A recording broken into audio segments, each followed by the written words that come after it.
એક જંગલ હતું. જંગલમાં એક કૂતરો, જંગલી કૂતરો 3-4 દિવસથી ભૂખ્યો હતો અને આમ તેમ આંટા મારતો હતો. ત્યાં એની નજર એક નાનકડા સફેદ કૂણા કૂણા સસલા ઉપર પડી. સસલાને જોઈને એના મોઢામાં પાણી આવી ગયા. એને એમ થયું કે આ સસલાનો શિકાર કરી લઉં તો મારી ભૂખ જરા ટાઢક થાય. તૈયાર થઈ અને સસલાની પાછળ દોડ્યો. સસલું આગળ, કૂતરો પાછળ, બંને સતત દોડતા રહ્યા. સસલું એકદમ આગળ, કૂતરો એની પાછળ. 15-20 મિનિટ દોડ્યો કૂતરો, છતાંય સસલાને પકડી ના શક્યો. પછી સસલાએ કીધું, કૂતરાભાઈ એક મિનિટ, આપણે બહુ થાક્યા છીએ, આપણે 5 મિનિટ આરામ કરી લઈએ, પછી પાછા દોડીએ. ઓકે, કૂતરો માની ગયો.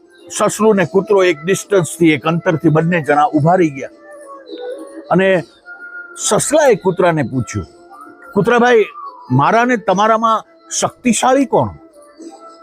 એટલે કૂતરો કે હું જાઉં ને, હું જંગલી કૂતરો છું.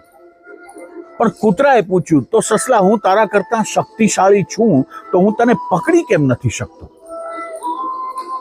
એટલે સસલાએ બહુ સરસ જવાબ આપ્યો, યાદ રાખવા જેવો છે. સસલાએ કીધું, કૂતરાભાઈ, તમે તમારા પેટ માટે દોડો છો અને હું મારા જીવ માટે દોડું છું, મારી જિંદગી માટે દોડું છું.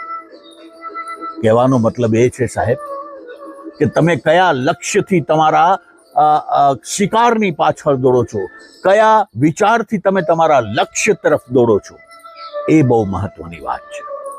જે વ્યક્તિએ જીવ બચાવ્યો તો એ વ્યક્તિ ગમે તેમ કરીને જીવ બચાવવા માટે તત્પર હતી. આ જ જિંદગી છે.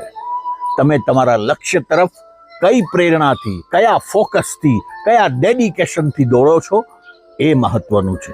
એટલે હંમેશા સસલાની જેમ જીવ દઈને જે કરો ને એ કામ કરજો. સફળતા તમારી પોતાની હશે. આ વિડીયો તમને ગમ્યો હોય તો તમારા ફ્રેન્ડ્સ અને ફેમિલીમાં અચૂક મોકલજો. વ્યસ્ત રહો, મસ્ત રહો.